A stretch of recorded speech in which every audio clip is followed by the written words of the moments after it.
Hello guys, welcome to my channel. उम्मीद करता हूँ कि आप लोग बहुत अच्छे होंगे। आज का टॉपिक है वर्णमाला, जो क्लास 5 है। चलिए स्टार्ट करते हैं। यह है लुंठित व्यंजन। तो जीभ का आगे से मुड़ना उसे लुंठित कहते हैं, प्रकंपित कहते हैं, कंपन जात भी कहते हैं इसे। इसका परिभाषा है, जिस व्यंजन की ध्वनि के उच्चारण करने पर जीभ की नोक वायु से रगड़ खाकर कांपती है, उसे लुंठित व्यंजन कहते हैं। उदाहरण के लिए र। आपको मैंने कल बताया था, यानी पार्ट 4 में आपको बताया था कि क्या होते हैं। आज वहीं पे अच्छे से डिस्क्राइब किया हुआ है। अब देखिए र के भेद। र के कितने भेद होते हैं? र को आप 3 प्रकार से देख सकते हैं। पहला र का समान रूप, जैसे राजेश, राजेंद्र, रवि, राजा लिखा हुआ है। र का रेफ रूप, जैसे शर्म लिखा हुआ है, दुर्जन लिखा हुआ है, निर्धन लिखा है आधा। यानी क्या मतलब है? रेफ रूप क्या होता है कि आधा ऐसे करके लिखा जाता है, रेफ रूप कहते हैं। अब देखिए, ये र का पदेन रूप है, जैसे कि प्रकार, प्रवेश, प्रक्रिया, प्राण और क्रम। तो जैसे कि ये ट्रक लिखा हुआ है, एग्जाम्पल में दिया हुआ है ट्रक। तो आपको लगेगा कि ये कौन सा मंत्र है। तो आपको ये बता दूं कि किसी प्रकार का मंत्र नहीं है ये। जैसे कि आपने ट्रक लिखा, देखिए आपको र का पदेन रूप में बताता हूँ। जैसे कि आपने ट्रक लिखना है, तो ट्रक में आपको क्या उच्चारण से लग रहा है कि आधा ट है। ट के लिए ये लगा दिया। और रेफ रूप ये है, पदेन र अगर आप लगाएंगे तो ऐसे, तो इस वजह से ये मंत्रा ऐसे हो जाता है। सेम वैसे ही अगर आप ट्रेन लिखेंगे, ये बार बार पता नहीं कैसे आ रहा है। जैसे कि ये ट्रेन है, ट्रेन आप लिखेंगे ट्रेन, तो फिर ये लगेगा। तो ये कोई मंत्रा नहीं होता है। आपको याद रखना है कि जो ये पदेन रूप है र का, वही है। नेक्स्ट है आपका र का वर्ण। जैसे अल्प प्राण होता है, घोष व घोष होता है, सघोष होता है, लुंठित, ध्वनि, प्रकंपित होते हैं, अंतस्थ व्यंजन।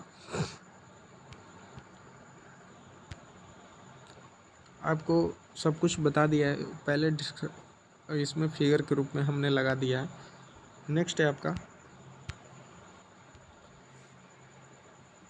पार्श्विक व्यंजन, जीभ के अलग बगल का भाग। ठीक। अब देखिए इसका परिभाषा यहाँ पर दिया है कि जिस व्यंजन की ध्वनि के उच्चारण में जीभ श्वास वायु के मार्ग से खड़ी हो जाती है और श्वास उसके बाहर से बगल हो जाता है, उसे पार्श्विक व्यंजन कहते हैं। यानी सीधा सीधा है कि जो जीभ तो ये कही कि जीभ से, ऐसे जीभ है, क्या हो रहा है आज, जैसे ये जीभ है, आप जैसे बोलेंगे ला तो आपका जीभ ऊपर जाएगा और मूर्धन्य से टच करेगा। उस बीच में ला आप बोलेंगे तो आपका जीभ पूरी तरह से ऊपर दंत और मूर्धा में टच होगा और साइड साइड से वायु निकल जाएंगी। तो उसी को मैंने आपको सिंपल वे में बता दिया। अब देखिए यहाँ पे नेक्स्ट है काकल्य वर्ग। जिस व्यंजन ध्वनि के उच्चारण में मुख गुहा खुली रहती है और वायु बंद कंठ को खोलकर झटके से बाहर निकलता है। उदाहरण में ह। जैसे आप ह बोलेंगे तो वायु जो है ना, आपके ज़्यादा जोर लगेगा और तुरंत झटके से निकलेगी बाहर। अब देखिए एक है उत्क्षिप्त व्यंजन। ज़्यादातर आपको परिभाषा पर ध्यान नहीं देना है, ये नाम पूछेगा और एग्जाम्पल में होगा, ऑप्शन दिया होगा, आप उस पर टिक कर देंगे। आप इसे सीधा सीधा याद भी कर सकते हैं, यानी रट्टाफिकेशन से।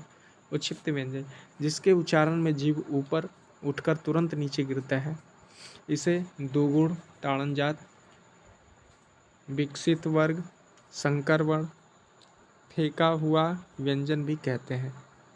अब ये देखिए इसे क्यों कहते हैं, क्योंकि दोगुण, ताड़नजात, विकसित वर्ग, विकसित इसलिए कहते हैं क्योंकि बाहर से है। संकर मतलब होता है दो का मिक्सचर को बोलते हैं। ये बाद में बनाए गए थे। आपको पता है कि कुछ विदेशी जैसे कि जाफाशा ऐसा करके जो विदेशी वाले थे उन सब से ये लाया गया। जैसे कि आप लिखेंगे सड़क एग्जाम्पल में। अब देखिए यहाँ पे किसी शब्द की शुरुआत में उच्छिप्त व्यंजन का प्रयोग नहीं होता, जैसे डमरू, ढक्कन, ढोलक। तो आप इसे उच्छिप्त व्यंजन आपको पता है कि क्या होता है? ये इंपॉर्टेंट पॉइंट है, आप नोट कर लेंगे। द्वैत व्यंजन में उच्छिप्त व्यंजन का प्रयोग नहीं होता, जैसे बिल्ली, चक्की, कबड्डी, अंडा, टक्कर। नेक्स्ट है कि अंग्रेजी के शब्दों में उच्छिप्त व्यंजन का प्रयोग नहीं होता, जैसे रिकॉर्ड, बोर्ड। और नेक्स्ट पॉइंट है कि ड और ठ के तुरंत पहले या तुरंत बाद अनुस्वार हो तो उच्छिप्त व्यंजन का प्रयोग नहीं होता, जैसे कि ग्राउंड। अब देखिए नेक्स्ट पॉइंट है द्वैत व्यंजन, जो समान व्यंजन के बीच में कोई स्वर ना हो, जैसे लज्जा, रस्सी, पत्ता, कद्दू, पट्टी, मिट्टी, दिल्ली, बिल्ली, कलकत्ता, खट्टा, मक्का, पक्का, सत्ता, धक्का, अड्डा, कुत्ता आदि।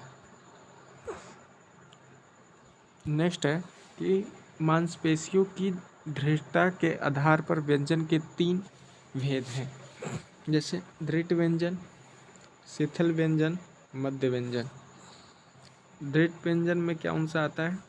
तो ट, भ, ढ, ड। शिथिल व्यंजन में क, न, म, य, र, ल। मध्य व्यंजन में च, ब, स। अब इसको इम्पोर्टेंट करके सीधा याद कर सकते हैं, इसमें ज़्यादा कुछ समझने वाला नहीं है। अब देखिए दंतमूल वत्स व्यंजन।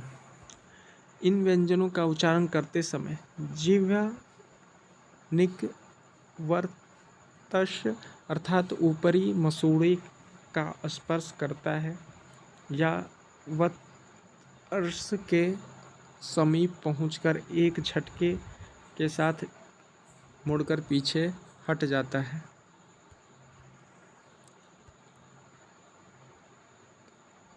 उत्तरीय व्यंजन न, श, र, ल, ज, ढ, ड़। आप जैसे बोलेंगे तो आपको तुरंत जीभ ऊपर जाएगी और झटके से नीचे हो जाएगी। अब देखिए संयुक्त।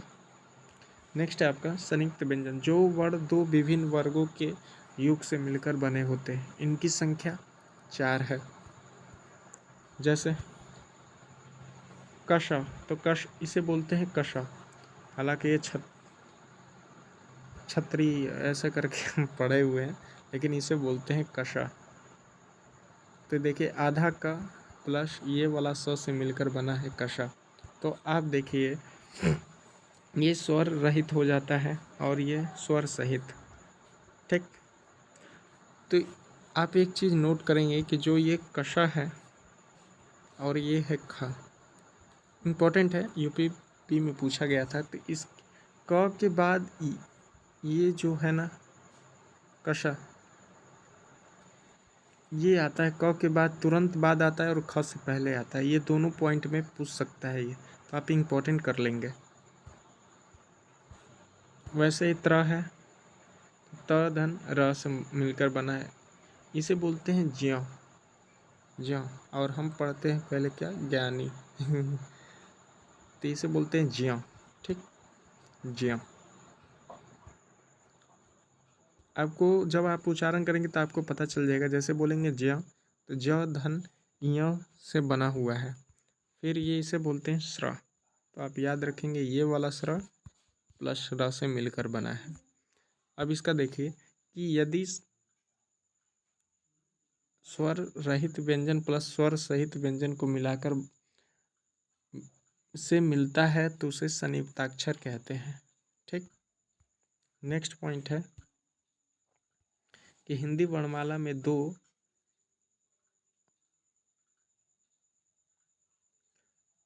अमानक वर्ण हैं, ये ऐसे करके झ और ये भ।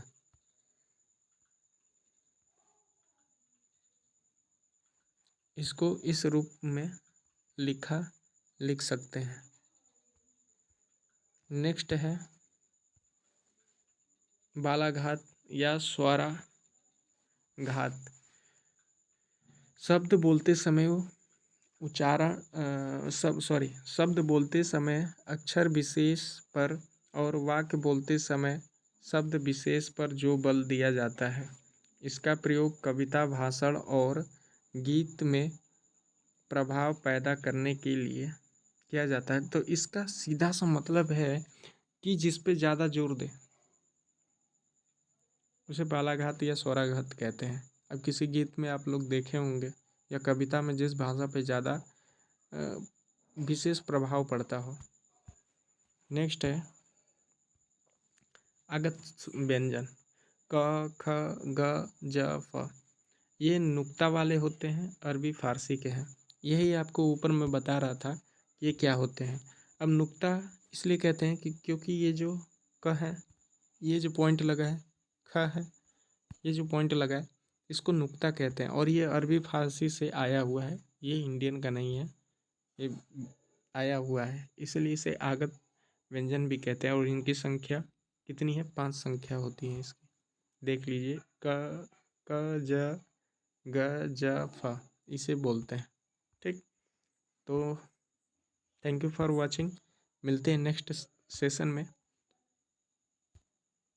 धन्यवाद। प्लीज़ लाइक सब्सक्राइब करें और किसी प्रकार की कोई त्रुटि हो तो हमें